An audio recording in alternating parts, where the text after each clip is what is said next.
कल की कथा में सोनकादि ऋषि यानी 88,000 महात्माओं को सूत जी महाराज ने श्री शिव महापुराण के महात्म्य के बारे में बताया, जिसमें उनका प्रश्न था सोनकादि ऋषियों का कि जीवास्वा सुरताम प्राप्ता प्रायो घोरे कलाभ्यः तस्य संशोधने किमहि विद्यते परमायनम।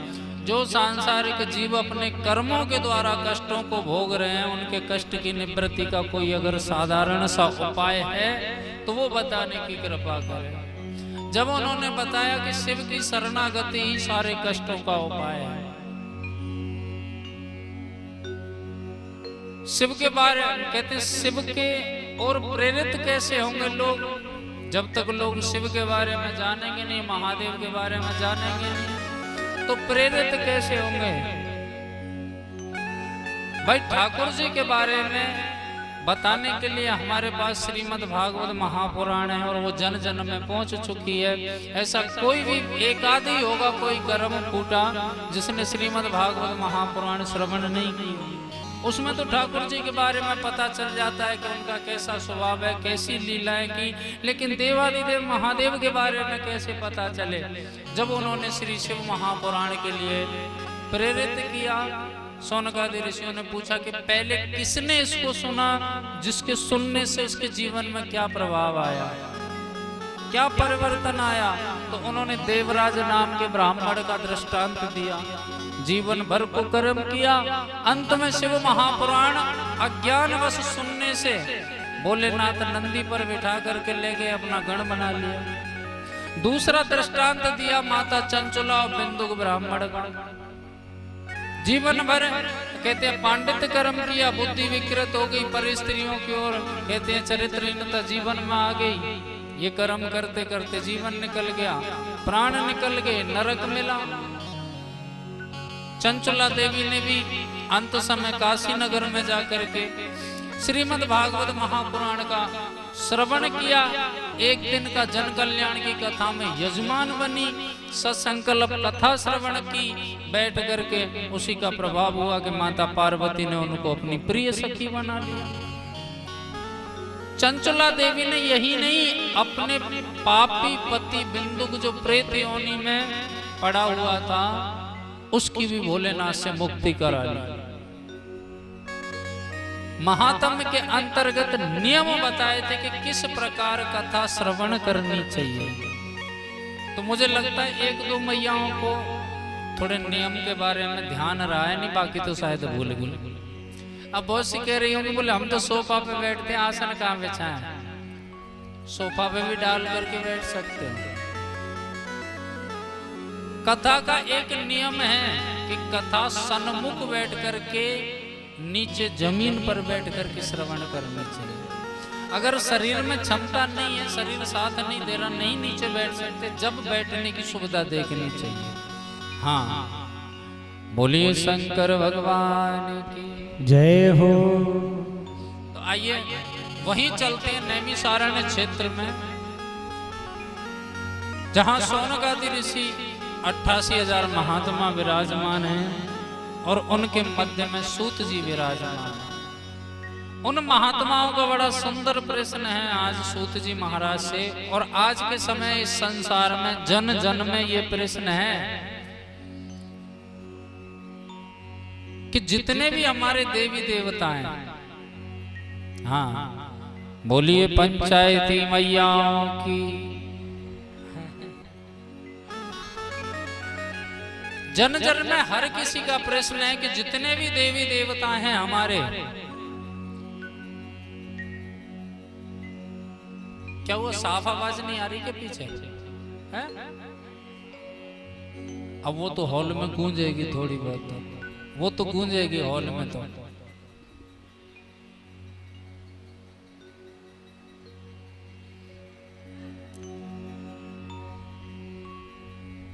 अच्छा ये जबरदस्ती कर रहा है। बोलिए शंकर भगवान की, श्री शिव महापुराण की जय हो। नमः पार्वती पतये हर हर हर महादेव शंभु। आज उनका बड़ा ही प्यारा प्रश्न है कि हमारे जितने भी देवी देवता हैं सबकी मूर्तियां बनी हुई हैं और बड़ी सुंदर सुंदर मूर्तियां हैं, बड़े सुंदर सुंदर चित्र हैं जिसमें कान, आंख, नाक, मुंह, बड़ी सुंदर छवि है जितने भी देवी देवता हैं। लेकिन इस देवादेव महादेव की ये लिंगायत आकृति, इसी रूप में इनकी पूजा क्यों होती है, ये जरा बताने की कृपा करें। और आपने वास्तविक देखा होगा कि हम पूजा पाठ करने के लिए महादेव के मंदिर में रोज जाते हैं, वो बाल्टी के बाल्टी जल भर भर करके चढ़ाते हैं, लो भोलेनाथ हर हर महादेव, बिल्व पत्री भी चढ़ा रहे हैं, समी पत्र भी चढ़ा रहे हैं, दूध भी चढ़ा रहे हैं, लेकिन हमको पता ही नहीं है कि इस रूप में इनकी पूजा क्यों होती है। जबकि उनका रूप है अच्छा खासा, भोलेनाथ बागांबर लपेटे हुए हैं, बड़ी बड़ी जटाएं हैं, गले में सर्प माला पड़ी हुई है और उनके तो आभूषण ही बड़े विचित्र हैं, लेकिन पूजा इस रूप में क्यों होती है। हम भेड़ चाल चल रहे हैं, आगे वाला पूजन करने जा रहा है, हम भी साहब उसने एक बाल्टी चढ़ाई, हमें एक ड्रम चढ़ाएंगे, लेकिन मतलब नहीं पता, क्योंकि जानने की कोशिश नहीं की। अच्छा, आपने देखा होगा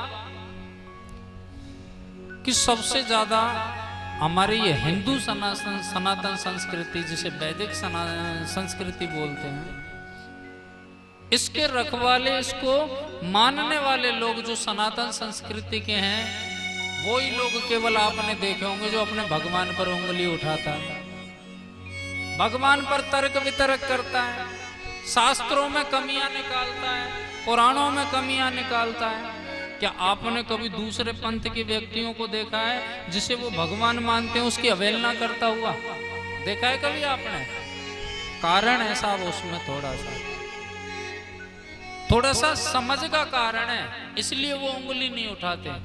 आप दूसरा छोड़ो, मुस्लिम पंथ को ले लो, जिसे वो अपना भगवान मानते हैं, जिसे वो अपना भगवान मानते हैं, कभी उंगली नहीं उठाते, कभी भी उंगली नहीं उठाते। जिनके जो वेद ग्रंथ हैं उसको वो पढ़ते हैं, कभी उंगली नहीं उठाते, उसमें कमी नहीं निकालते। ईसाई धर्म के लोग जिसे वो भगवान मानते हैं, कभी उसकी अवहेलना नहीं करते, उनका धर्म ग्रंथ है बाइबल, उसकी अवहेलना नहीं करते। क्यों? क्योंकि दूसरी संप्रदाय के लोग, वो जैसे कि मुस्लिम पंथ के लोग हैं, उनका धर्म ग्रंथ है साहब उर्दू भाषा में, वो उर्दू भाषा पढ़ना भी जानते हैं, उसका अर्थ समझते हैं भली भांति, इसलिए वो उस पर उंगली नहीं उठाते। हमारे सनातन संस्कृति के वेद, पुराण, उपनिषद सब लिखे हैं संस्कृत भाषा में, समझना इस कॉन्सेप्ट को, वो लिखे हैं सारे संस्कृत भाषा में। एक श्री रामचरितमानस जरूर अवधी भाषा में लिखी हुई है। अब एक बात बताओ, हमारे धर्म ग्रंथों को पढ़ने के लिए हम कितना संस्कृत पढ़ते हैं, कितना जानते हैं, और कितना हमारी संतान जानती है? उसको पढ़ करके अर्थ का अनर्थ करते हैं, अर्थ समझते नहीं है। दूसरा कोई भड़का दे, उल्टा सीधा अर्थ करके बता दे, उसी को सच मान लेते हैं, फिर अपने भगवान पर उंगली उठाते हैं।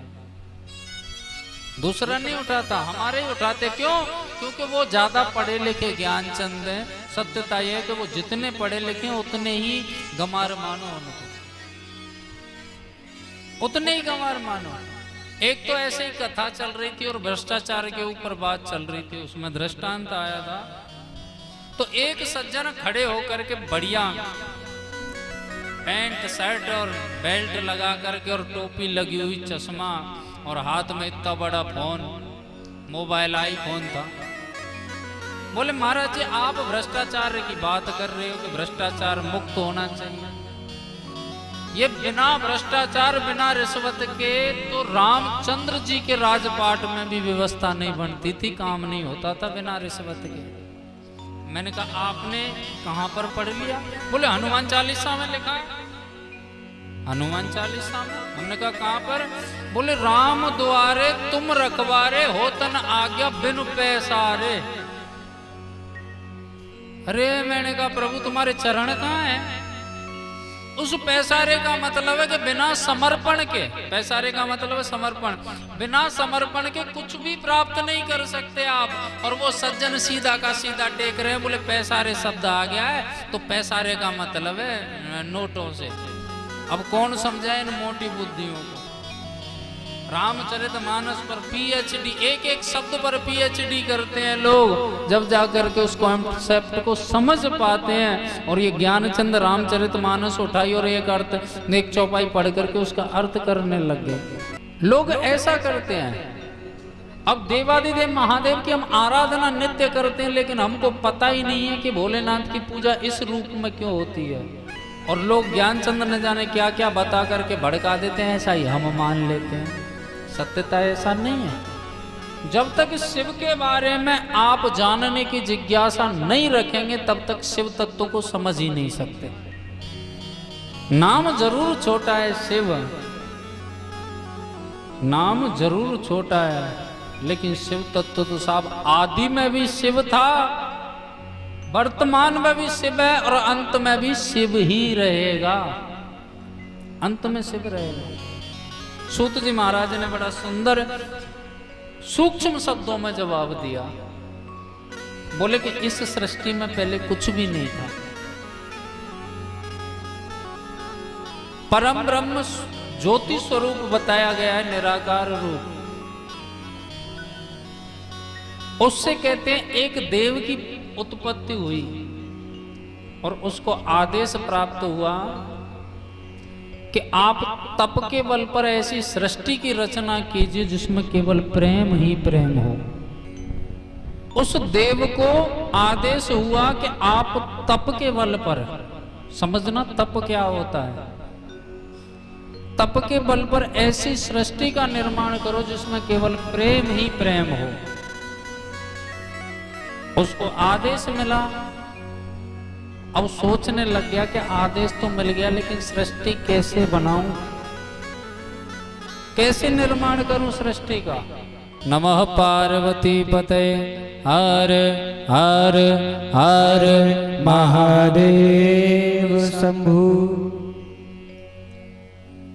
उस देव ने अपनी सहायता के लिए एक देव और प्रकट किया, चतुर्भुज रूपधारी, जिसकी 4 भुजाएं थी। उनको वही आदेश उस देव ने कर दिया जो परम ब्रह्म ने प्रकट किया था कि आप सृष्टि का निर्माण करो तप के बल पर, जिसमें केवल प्रेम ही प्रेम हो। वो इस जगह पर आए, यहां पर पहले कुछ नहीं था, केवल जल ही जल था। उसने पहले अपनी व्यवस्था बनाई रहने की, रुकने की व्यवस्था उस जल के अंदर बनाई। कहते हैं शेष नाग की अपनी सैया बनाई और उसी पर विराजमान हो गए। अब सोच रहे थे कि आदेश मिला, क्या करूं क्या ना करूं। सोचते सोचते उनकी नाभि में से एक पुष्प निकला, कमल पुष्प। उस पर बड़ा विचित्र एक देव निकला जिसके 5 मुख थे और 4 भुजाएं। उस कमल पुष्प पर जिसके 5 मुख थे और 4 भुजाएं थी, वो देव निकला। और जब वो प्रकट होकर के आया तो वो कुछ सोचने लगे, न जाने क्या विचार आया कि वापस जो कमल की तंतु होती है ना, हरी हरी सी, उसमें प्रवेश कर गए। अनंत संतों का अलग अलग मत है इस बात पर कि शायद वो 5 मुखधारी देव उस तंतु में इसलिए प्रवेश किया कि शायद अपने बारे में जानने की जिज्ञासा हुई कि मैं कौन हूँ, कहाँ से आया हूँ, मेरा प्राकट कहाँ से है, मेरा जन्मदाता कहाँ कौन है। लाखों वर्ष, कहते हैं लाखों वर्ष हो गई उस हरी कमल की तंतु में भ्रमण करते करते लौट करके वापस आ गए।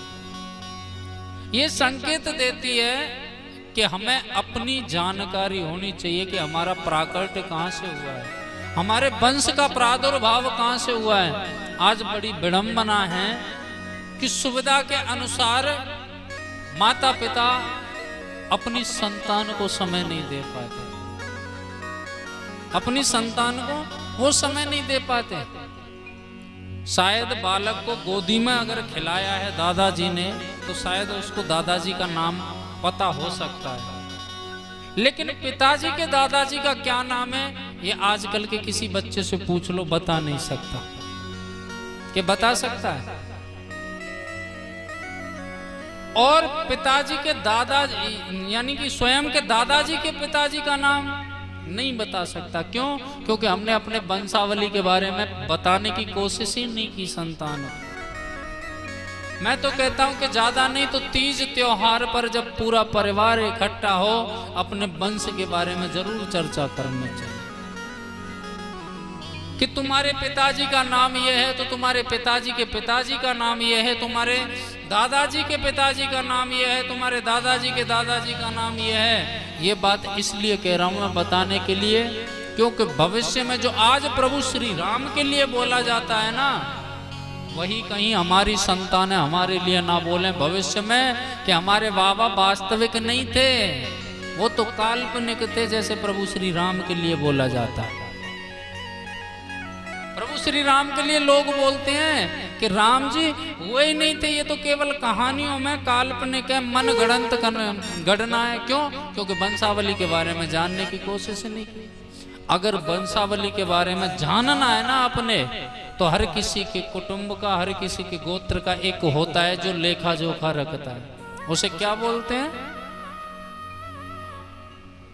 कहीं पर जगह बोलते हैं, जागा। हाँ, उनके पास पूरी वंशावली होती है कि कहां से हमारा वंश चला है, पूरी मिल जाएगी उनके पास में। जब अपने बच्चों को बताओ, जब वो पांच मुखधारी देव निकल अपनी तंतु से निकल करके अब उसी स्थान पर बैठ गया, सोचने लगा, सोचते सोचते उसको आवाज आई कि आप भविष्य में जगत पिता कहलाओगे, आप ब्रह्मा के नाम से जाने जाओगे, तप के बल पर ऐसी सृष्टि का निर्माण करो जिसमें केवल प्रेम ही प्रेम है। आदेश पा करके वो ब्रह्मदेव साहब सृष्टि बनाने में लगे। पहले तो इस जल में एक आधार बनाया और आधार का दूसरा नाम है पृथ्वी, बड़ी सुंदर बनाई। अब इस पर उन्होंने अपनी सृष्टि रचना प्रारंभ कर दिया, जीव बनाना प्रारंभ कर दिया। समय हो गया बहुत ज्यादा। एक दिन की बात की ये ब्रह्मदेव का सामना हो जाता है। ये चार भुजाधारी जो देव थे जिनका नाम पड़ा था नारायण, जल में निवास करने के कारण इनका नाम नारायण पड़ा था, क्योंकि जल का पर्यायवाची होता है नार, और रहने की जो व्यवस्था होती है उसे कहते हैं अयन। इन दोनों शब्दों को मिलाकर के बड़ा ही सुंदर नाम पड़ा नारायण। ब्रह्मदेव का सामना नारायण से जब हुआ तो नारायण के पास जैसे पहुंचे ब्रह्मदेव जाकर के लाल ताते हो गए क्रोध के मारे। और क्रोध किस बात का? सिर्फ एक ही बात का। ब्रह्मदेव कहते हैं नारायण से, रे मूर्ख, तुझे इतना नहीं पता कि जब बड़े बुजुर्ग आते हैं तो उनका सम्मान किया जाता है, उनको चरण स्पर्श किया जाता है, प्रणाम किया जाता है, और तू दुष्ट मुझे देख करके नीचे नजर कर ली तूने।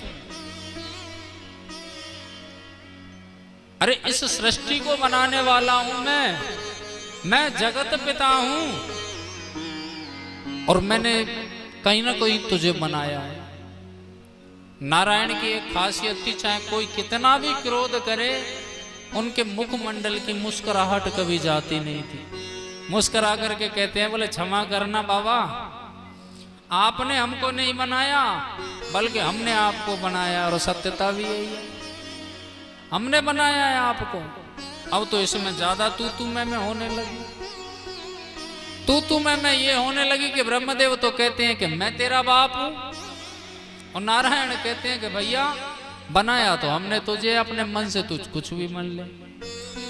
ऐसी तू मैं हुई साहब, युद्ध होने की कगार पर था। और यहाँ तक कि अगर थोड़ी बहुत और समय होता तो युद्ध प्रारंभ हो जाता।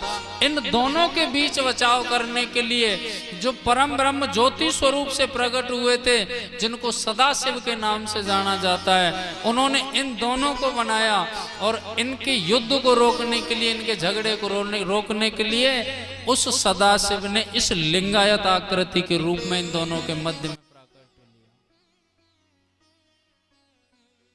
ऊपर की ओर देखते हैं रक्त वर्ण की वो लिंगायत आकृति, ऊपर की ओर देखते हैं तो सिरा पता नहीं, न जाने कितनी ऊंचाई है, और नीचे देखे तो गहराई का पता नहीं। उसमें से आवाज आई कि मैंने आपको किस कार्य के लिए नियुक्त किया, और आपस में ही आप झगड़ने लगे। ब्रह्मदेव कहते हैं, बोले झगड़ने की तो बात ही है, मैं जगत पिता हूं, मैं सृष्टि को रचने वाला हूं, इसको भी मैंने बनाया है, और ये हमारा बाप उल्टा बन रहा है। नारायण तो चुपचाप बैठ गए, वो तो पहचान गए किसी सदाशिव का ही रूप है कोई ना कोई, इसलिए चुपचाप बैठ जाओ, मंद मंद मुस्कुरा रहे हैं। लिंगायत आकृति में से आवाज आई तो बोले झगड़ने की बात नहीं है, ये बात मैं ही बता सकता हूं कि कौन किसका बाप है, किसने किसको बनाया है, कौन बड़ा है और कौन छोटा है। और हो सकता है मैं कहूं तुम मानो या ना मानो, एक काम करो, ये जो लिंगायत आकृति आपके सामने दिख रही है, या तो इसका कोई सिरा पता लगा करके आ जाए, या कोई इसकी गहराई पता लगा करके जो पहले आ जाएगा वही बड़ा है, छोड़ो वही उसका पिता है।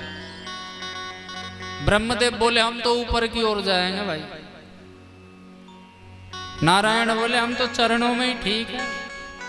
शायद नारायण ये संदेश देना चाहते हैं जन जन में कि बड़े बुजुर्ग आदर्शों के चरणों में बैठ करके जो जीवन जीने का आनंद है, वो कभी बुजुर्ग के सिर पर बैठने से प्राप्त नहीं होता।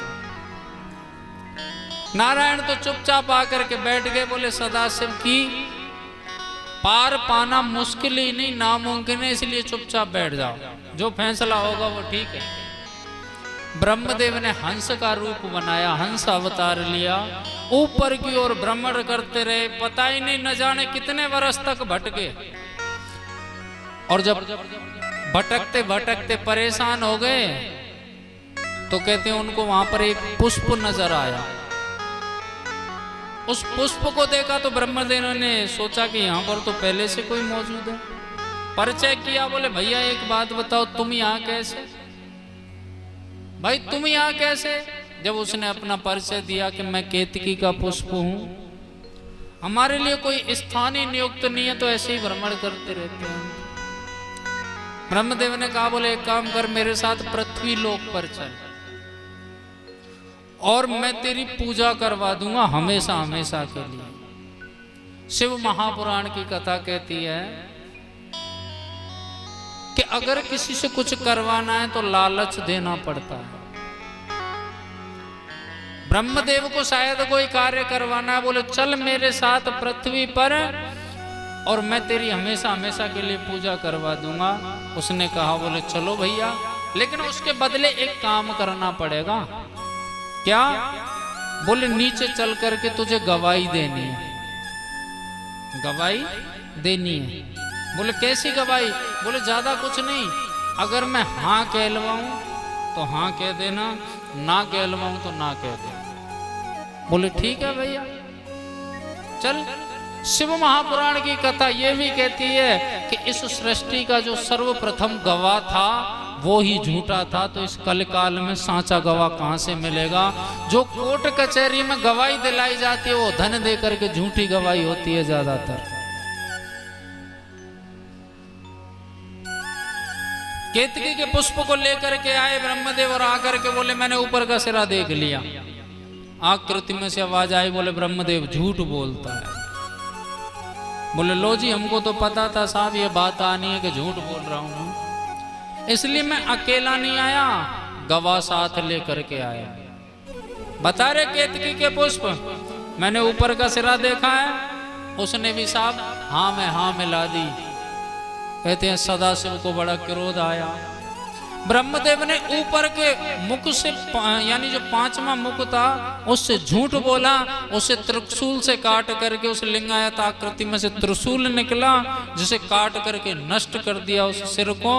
और एक निकला शब्द कि जा केतकी के पुष्प, तू ब्रह्मा की झूठी हाँ में हाँ मिला रहा है, इसलिए मैं तुझे श्राप देता हूं कि संसार की हर वस्तु मेरे काम आ जाएगी, मेरे ऊपर पूजा में काम आ जाएगी, लेकिन तू पूजा में काम नहीं आएगा, कभी पूजा में काम नहीं आएगा। अब केतकी का पुष्प क्षमा मांगने लगा, प्रभु मेरी गलती नहीं है, मुझे तो बहला दिया था, उसको लालच दे दिया था साहब पुजवाने का, जैसे हमारी माताएं देती है ना, छोटे छोटे बालक होते हैं, बोले बेटा मेरा फलाना काम कर दे मैं तुझे चॉकलेट दूंगी। वो बालक खड़ा होता है, फिर काम करता है, चॉकलेट लेकर के प्रसन्न हो जाता है। वो बालक थोड़ा और बड़ा होता है, बोले बेटा मेरा ये काम कर दे मैं तुझे बदले में 10 रुपए दूंगी। बेटा जाता है, काम करके आता है, वो 10 रुपए प्राप्त करता है। और बड़ा होता है, बोले बेटा 100 रुपए दूंगी, फलाना काम करके ले आ। बेटा जाएगा 100 रुपए ले लेगा। उस बालक की माताएं प्रवृत्ति ऐसी कर देती हैं कि वो बालक उठता है तो केवल लालच के लिए। और यही अगर चलन चलता रहा लालच देने का, तो उसका प्रभाव ये होता है कि बुढ़ापे में अगर हमारे पास धन है, बुढ़ापे में अगर धन है तो हमारी संतान हमारा कार्य कर देगी, हाँ हमारा कार्य कर देगी, नहीं अन्यथा नहीं करेगी। उस बालक को अगर उठाना ही है कार्य के लिए तो किसी लालच के लिए मत उठाओ साहब। उस बालक को यह समझाओ कि बड़ों की आज्ञा का पालन करना परम कर्तव्य है तेरा। वो आपके शब्द पर ही तुरंत खड़ा होकर के चल दे। संतान को ऐसा बनाओ, ऐसा मत बनाओ कि संतान खड़ी तो हो लेकिन लालच के लिए, चॉकलेट के लिए, आपके धन के लिए, ऐसे का जीवन बेकार होता है साहब। हमारा तो करेगा ही करेगा, स्वयं का भी जीवन वो बर्बाद कर लेता है, क्योंकि वो अगर कोई कार्य करेगा जीवन में तो लालच के भसीभूत होकर के करेगा, और लालच तो वैसे ही बुरी बला है। क्षमा याचना करने लगा वो केतकी का पुष्प, प्रभु मेरी गलती नहीं है ब्रह्मदेव, इस ब्रह्मदेव ने मुझे तो भटकाया था रास्ते से, नहीं मुझे क्या आवश्यकता पड़ी। क्षमा याचना करने लगा, जब या करके आकृति में से आवाज आई कि पूजा में तो तू काम नहीं आएगा, लेकिन अगर कहीं पर मेरा पांडाल या मंडप बना है उसमें तेरे बिना, यानी तेरे बिना वो पांडाल, वो मंडप अधूरा रहेगा। ऐसा कहकर के वरदान दे दिया। नारायण के कहने पर, प्रार्थना पर ब्रह्मदेव को क्षमा किया। प्रभु ये ब्रह्मा तो मूर्ख है, इसको प्रभु प्रार्थना है, इस पर क्रोध करना व्यर्थ है, आप इसकी बुद्धि जो विकृत बनी हुई है इसको सद्बुद्धि दो प्रभु, जिससे ये सृष्टि निर्माण कर सके, सृष्टि बना सके। जब नारायण की बात सुन करके उस आकृति में से आवाज आई, बोले आज से ना तो तुम में कोई छोटा है और ना कोई बड़ा है, तुमको जगत पिता होने की आकाशवाणी हुई थी, आदेश हुआ था, तो आप जगत पिता ही कहलाओगे, सृष्टि आप बनाओगे। सृष्टि की बनाने की जिम्मेदारी मैं आपको सौंपता हूं ब्रह्मदेव, और सृष्टि आप बनाओगे, उसके बाद का कार्य आता है उसके पालन पोषण करने का, उसका कार्य आपको देता हूं मैं नारायण। ये अब आप दोनों में से ना तो कोई छोटा है और ना कोई बड़ा है, दोनों ही बराबर है।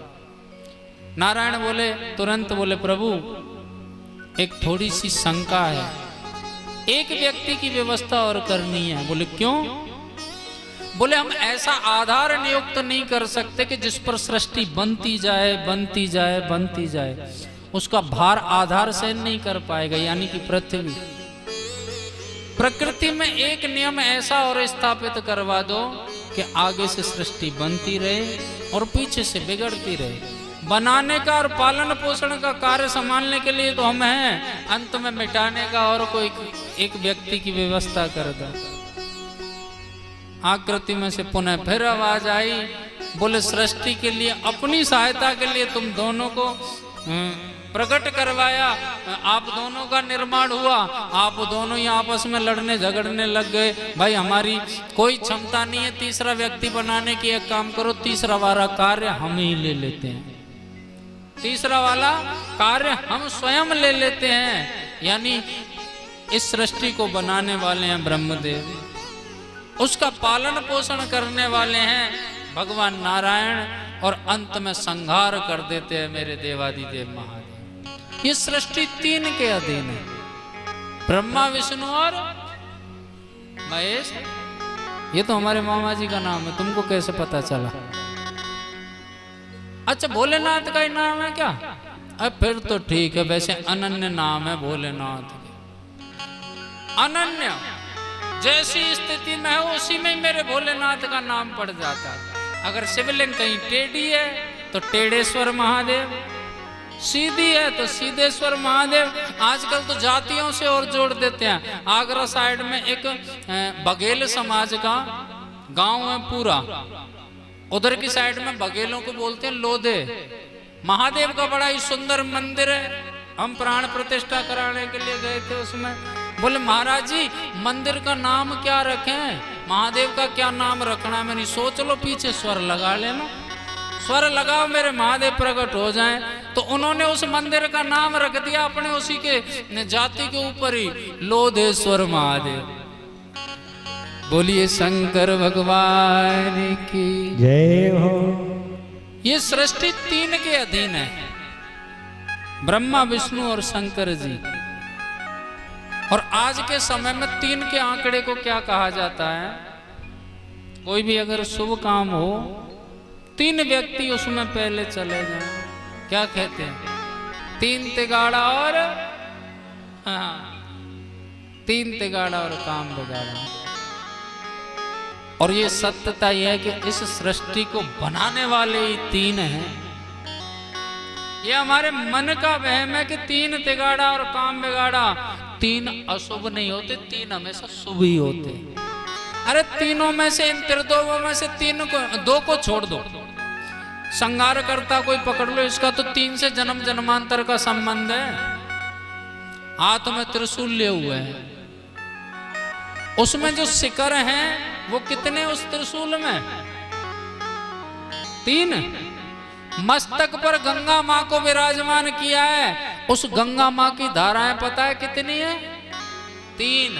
आकाश गंगा, पाताल गंगा और ये भागीरथी गंगा।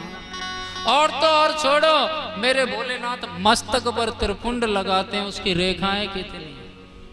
तीन है ना। तो भैया जिन तीन का संबंध इससे जुड़ जाए ना, मेरे महादेव से जुड़ जाए, वो तीन अशुभ होते हुए भी शुभ हो जाते हैं। ये मन का वहम है। आप एक वैसे समाज में हम अनुष्ठान करने के लिए गए, तो जो सेठानी थी ना, सेठानी, उनको कहीं भी तीन दिख जाए वो तुरंत टोक देती। पहले ही पहले हम पहुंचे, 11 ब्राह्मण थे, 3 पहले पहुंच गए। कोई कहीं से आता है, कोई कहीं से आता है, ऐसा ही होता है अनुष्ठानों में। हम 3 पहुंच गए, जाकर के घंटी बजाई, सेठानी जी बाहर।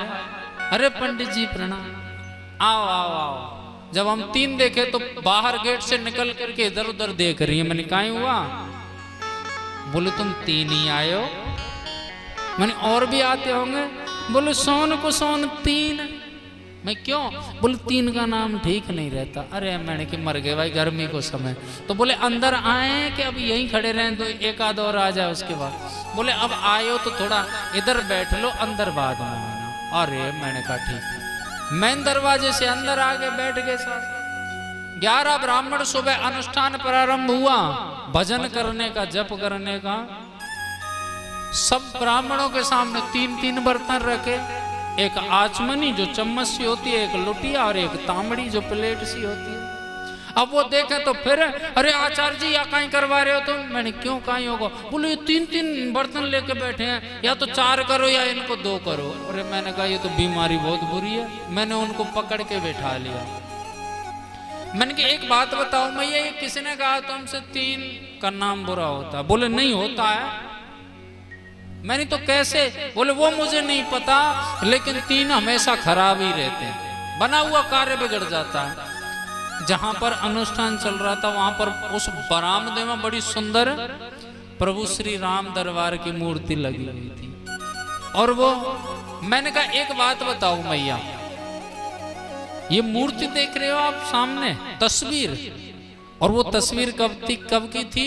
जो वनवासी वेश में लखन भैया, राम जी और माता जानकी, ये तीनों थे।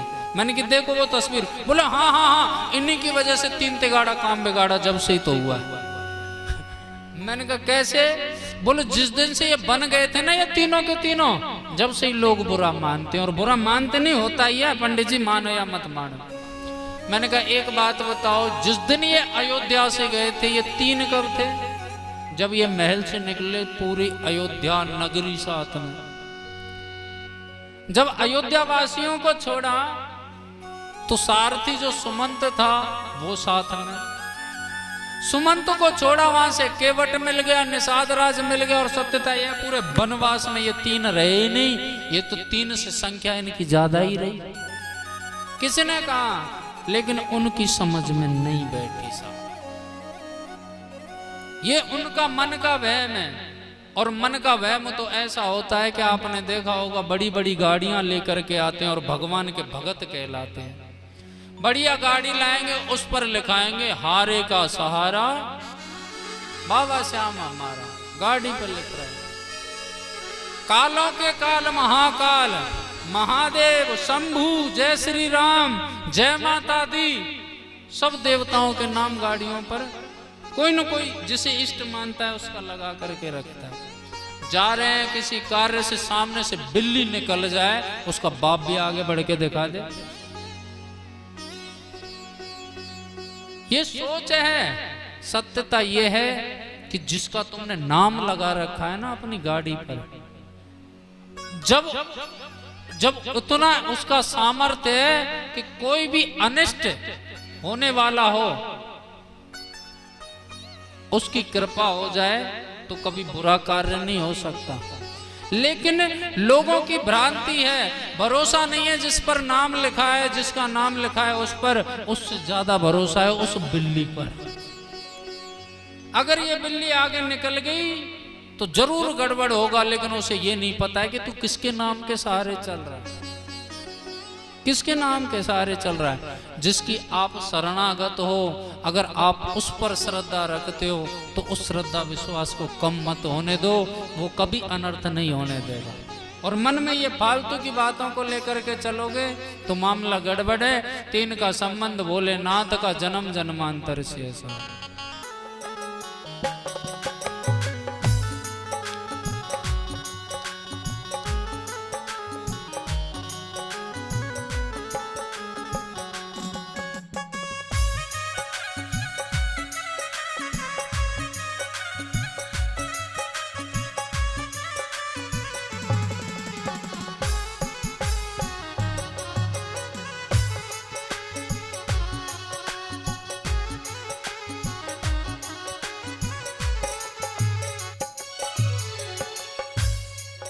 जो कालों के भी महाकाल, जो कालों के भी महाकाल, उनको भज लीजिए। गर भव से पार उतरना है शिव नाम लीजिए। गर भव से पार उतरना है शिव नाम लीजिए। जो कालों के भी जो कालों के भी महाकाल, उनको भज लीजिए। गर भव से पार उतरना है शिव नाम लीजिए। गर भव से पार उतरना है शिव नाम लीजिए। हर हर महादेव।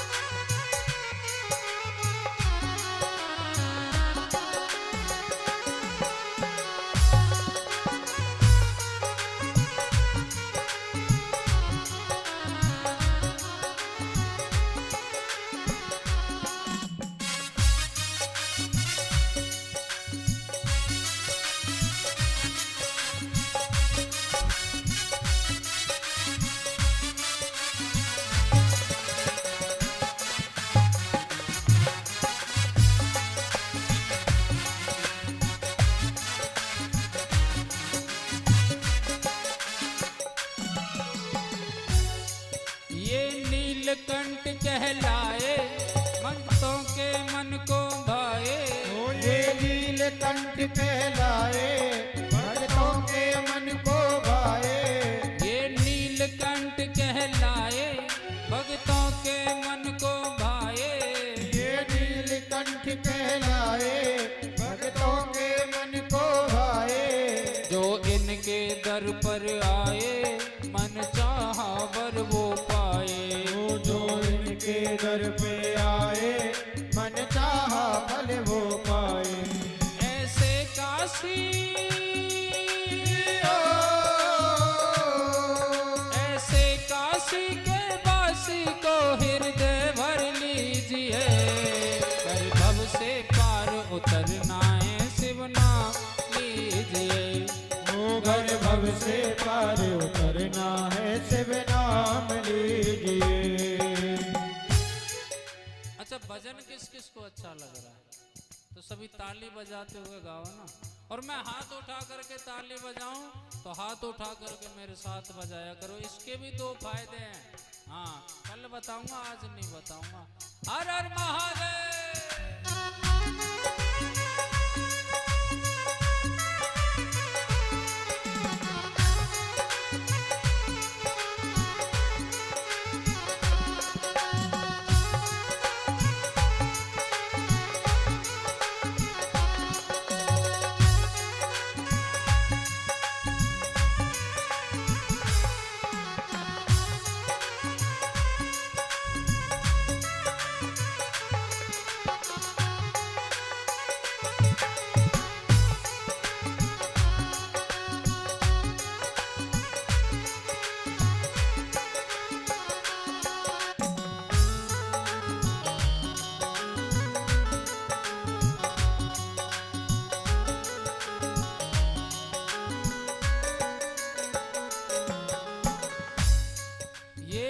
भोले अविनाशी, ये शिव शंकर कैलाशी। ओ ये बम भोले अविनाशी, ये शिव शंकर कैलाशी। ये बम भोले अविनाशी, ये शिव शंकर कैलाशी। ओ ये बम भोले अविनाशी, ये शिव शंकर कैलाशी। जो नाम जपे शिव जी का, कट जाती है 84।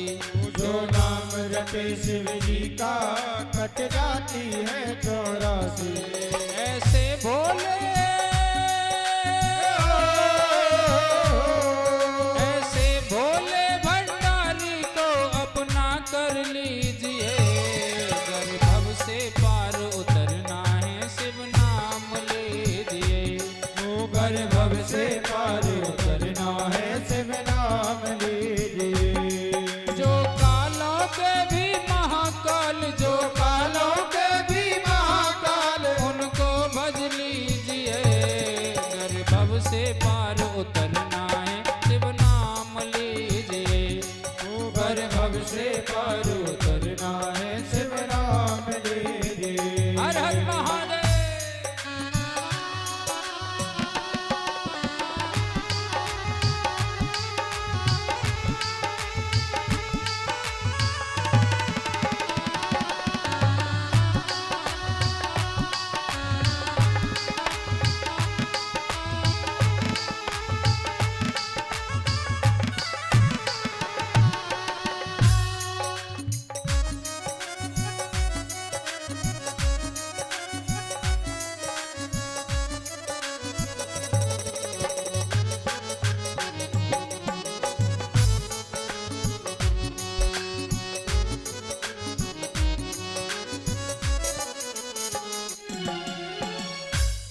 ये लाइन आप सभी हमारे साथ में गाओ और थोड़ा सा 250-250 ग्राम आवाज बढ़ा के बोलना, आनंद मिलेगा। झांकी है जग में न्यारी, संग में है गौरा प्यारी। झांकी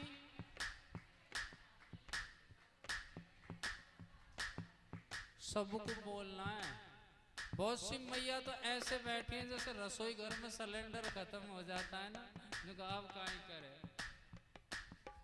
झांकी है जग में न्यारी, संग में है गौरा प्यारी। झांकी है जग में, संग में है गौरा। ये त्रिलोचन त्रिपुरारी नंदी की है असवारी, ये त्रिलोचन त्रिपुरारी नंदी की है असवारी। झांकी है जग में न्यारी, संग में है गौरा प्यारी। झांकी है जग में नारी, संग में है गौरा प्यारी। झांकी है जग में न्यारी, संग में है गौरा प्यारी। झांकी है जग में नारी, संग में है गौरा प्यारी। ये त्रिलोचन त्रिपुरारी नंदी की है असवारी। ओ ये त्रिलोचन त्रिपुरारी बाबा नंदी है असवारी। ऐसे जग के, ऐसे जग के रखवाले को प्रणाम कीजिए। गर्भ से पार उतरना है शिव नाम लीजिए। गर्भ से पार उतरना है शिव नाम लीजिए। जो कालों के भी महाकाल, जो कालों के भी महाकाल, उनको भज लीजिए। गर्भ से पार उतरना है, करो सीधे सीधे हाथ और क्या कहना है? गर्भ से पार उतरना है शिव नाम लीजिए। गर्भ से पार उतरना है शिव नाम लीजिए। जो कालों के भी महाकाल, जो कालों के भी महाकाल, उनको भज लीजिए। गर्भ से पार उतरना है शिव नाम लीजिए। गर्भ से पार उतरना है शिव नाम लीजिए। गर्भ से पार उतरना है शिव नाम लीजिए। शिव नाम लीजिए, शिव नाम लीजिए। मेरे शिव नाम लीजिए, शिव नाम लीजिए, शिव नाम लीजिए, शिव नाम लीजिए, शिव नाम लीजिए, शिव नाम लीजिए, शिव नाम लीजिए, शिव नाम लीजिए, शिव नाम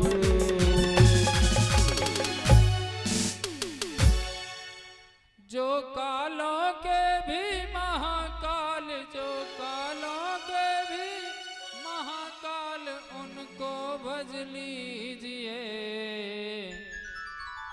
गर्भ से पार उतरना है शिव नाम लीजिए। गर्भ से पार उतरना है शिव नाम लीजिए। बोलिए शंकर भगवान की जय श्री शिव महापुराण जय हो। नमः पार्वती पते हर हर हर महादेव शंभु। सूत जी महाराज बताते हैं कि ये सृष्टि तीन के अधीन है। बनाने वाले हैं यानी रचेता हैं ब्रह्मा जी, पालन पोषण करने वाले हैं भगवान नारायण, अंत में संहार कर देते हैं देवादिदेव महादेव।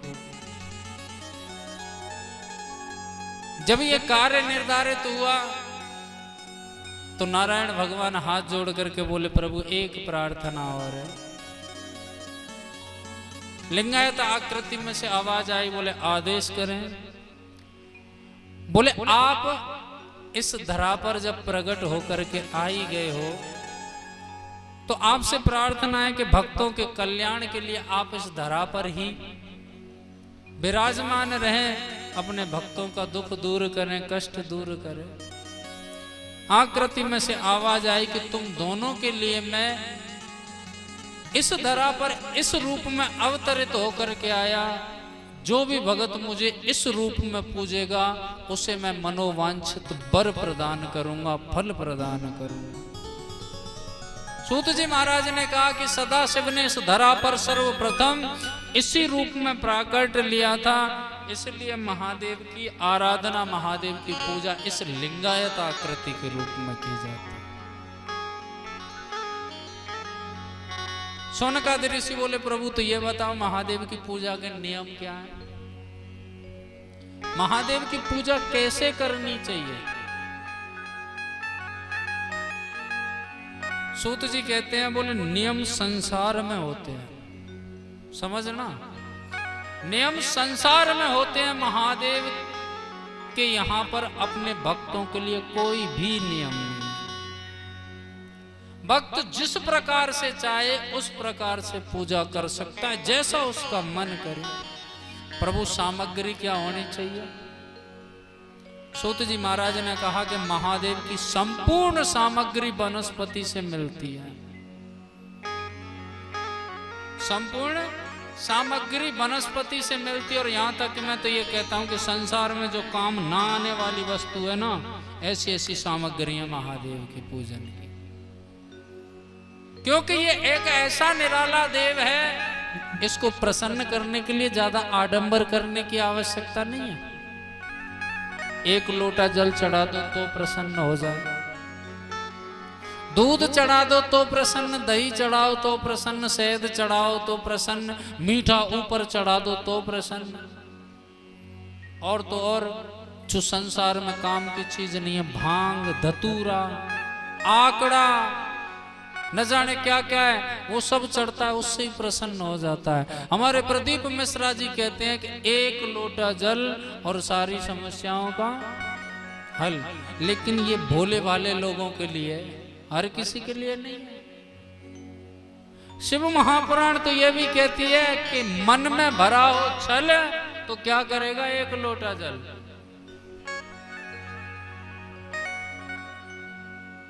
इसकी एक ही बात है साहब, इसको बनावटीपन पसंद नहीं है। गोस्वामी तुलसीदास जी ने एक बात कही है रामचरितमानस में, निर्मल मन जन सो मोहि पावा, निर्मल मन जन सो मोहि पावा, निर्मल मन जन सो मोहि पावा, ओ निर्मल मन जन सो मोहि पावा, मोहि कपट छल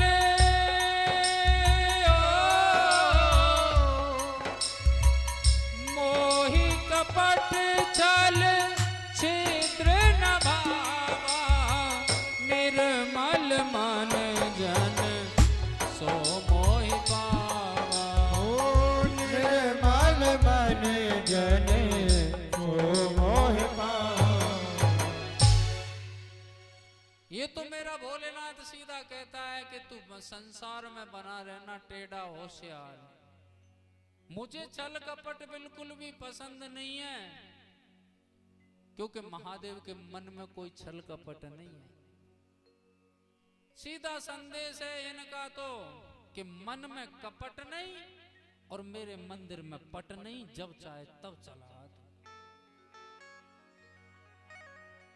सही बात है, जितने भी सांसारिक देवी देवताओं के प्रांगण मंदिर बने हुए हैं 12 बजे पट बंद हो जाते हैं उनके, होते हैं कि नहीं होते हैं। और महादेव के मंदिर के 24 घंटे कपाट खुले रहते हैं कि जब तुझे समय हो तब आ जा, जब तेरे पास फुर्सत हो।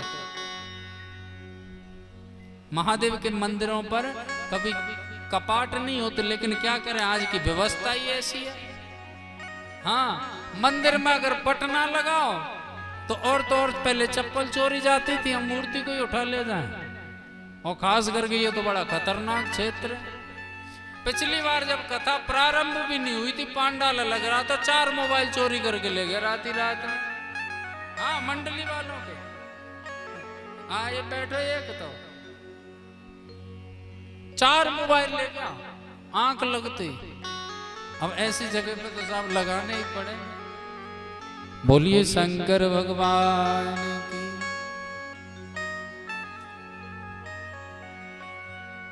सूत जी महाराज कहते हैं कि महादेव की पूजा में एक ध्यान रखो विशेष, कुछ सावधानियां बरतने की आवश्यकता होती है। हम क्या करते हैं, इतने आलसी हो गए हैं कि हाथ हिलाव करके महादेव के मंदिर में पहुंच जाते हैं। अरे फलाने व्यास जी ने कहा था कि ज्यादा नहीं तो 1 लोटा जल तो चढ़ा ही दो। राम झारा उठाया मंदिर से, जल लिया मंदिर की टंकी से और मंदिर में ही जाके हर हर महादेव हर हर महादेव। वो सुविधा तो तब की है, तब आप घर से नहीं आ रहे हो, तब आप घर से नहीं आ रहे हो।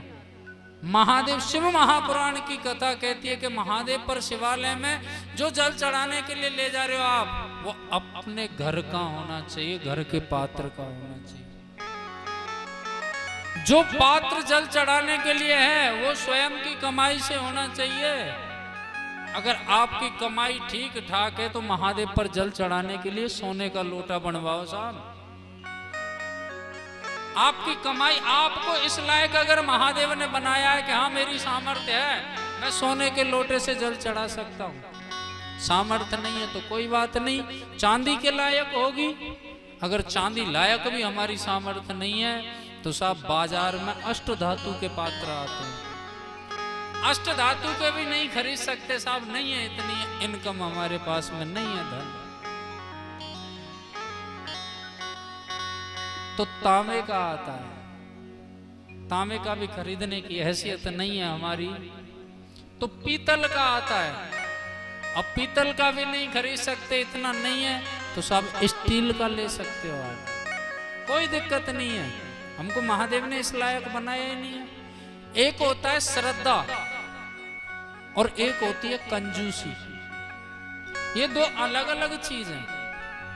हमारे पास किसी चीज की कोई कमी नहीं है, लेकिन परमात्मा के समर्पण की जब बात आती है तो बोले हमारी तो साहब श्रद्धा ही इतनी है। इसको श्रद्धा नहीं कहते, कंजूसी कहते हैं।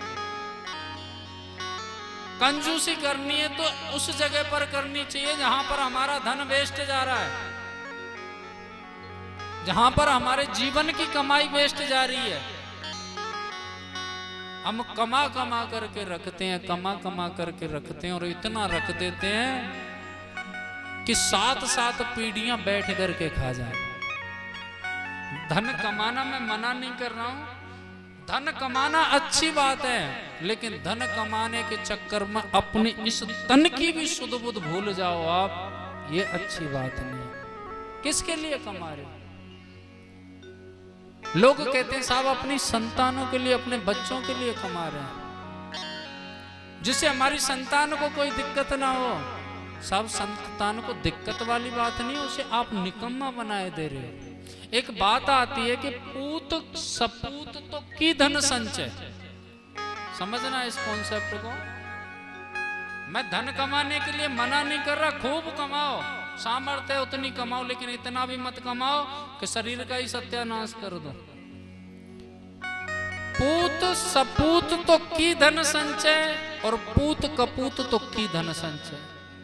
हमने कमा कमा करके इकट्ठा कर दिया है, अगर संतान पूत कपूत निकल गया तो आपकी जीवन भर की कमाई हुई पूंजी को तुरंत बर्बाद कर देगा कुछ ही समय में।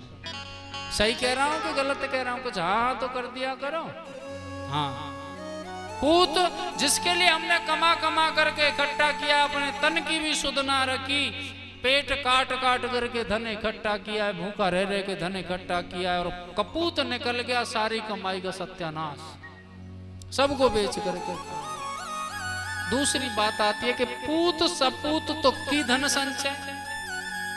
अगर हमारा पुत्र सुपुत्र निकल गया तो उसके लिए धन कमा करके इकट्ठा करने की आवश्यकता ही नहीं है साहब, वो तो स्वयं आडंबर खड़ा कर लेगा अपना, अपनी कमाई से। संतान के लिए ज्यादा कुछ मत करो, केवल 2 चीज कर दो आप, 2 चीज कर दो। एक तो उसे पढ़ा लिखा अच्छा दो, उसे पढ़ाई लिखाई अच्छी करा दो, और दूसरा उसके रहने के लिए मकान की व्यवस्था कर दो। एक मकान बना करके दे दो, बस उसी में गुजारा कर लेगा। अगर वो सुपुत्र होगा तो बना करके आडंबर कर लेगा अपना इकट्ठा, किसी चीज की कोई कमी नहीं रहेगी। और कुपूत निकला तो फिर बोलने की आवश्यकता ही नहीं।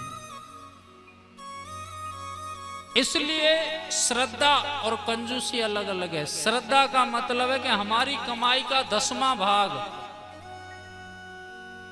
हमारी कमाई में से, हमारी संपत्ति में से 10वां भाग का अगर हम कोई कार्य करते हैं, जन कल्याण के लिए कोई कार्य करते हैं, मानवता के लिए कोई कार्य करते हैं, तो समझो वो है सार्थक। और कंजूसी करते हो तो कंजूसी में तो सब, चाहे आप कितना भी कर लो, वो बेकार है।